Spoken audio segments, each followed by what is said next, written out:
Volunteering at a Christmas charity. Look at all these people volunteering. It's incredible to see the community come together like this. I know. It's so heartwarming. Plus, it feels great to be doing something meaningful during the holidays. Totally.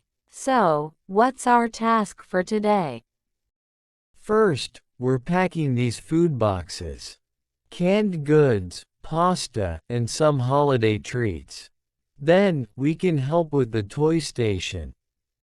Got it. Let's start with the cans. Pass me those soups over there. Here you go. Oh, and these jars of peanut butter. They're heavy, so they should go at the bottom. Smart thinking. By the way, did you notice the Christmas cards in the boxes? Such a thoughtful touch.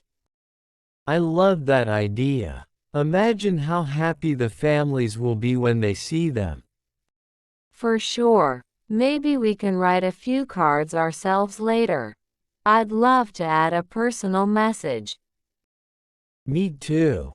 Okay, this box is done. How many more do we need to pack? About 20, I think. Good thing we've got a system now. True. Oh, did you see the hot chocolate stand outside? We definitely need to grab some later. Yes, please. But first, let's check out the toy wrapping station after we're done here. Agreed. They've got some adorable stuffed animals and board games over there. I noticed. I hope we get to wrap one of those giant teddy bears. Same. Oh, by the way, I heard they're organizing a holiday dinner for the families receiving these boxes. That's amazing. Do you think we could help with that too?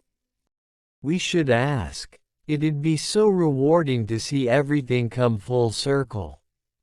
Definitely. Okay, this box is ready. Let's grab some more supplies. Looks like we're running low on pasta. Good catch. Oh, and don't forget to grab more candy canes for the treat bags. Got it. You know, this might become a new holiday tradition for us. I'm in. It's such a great way to spread the holiday spirit.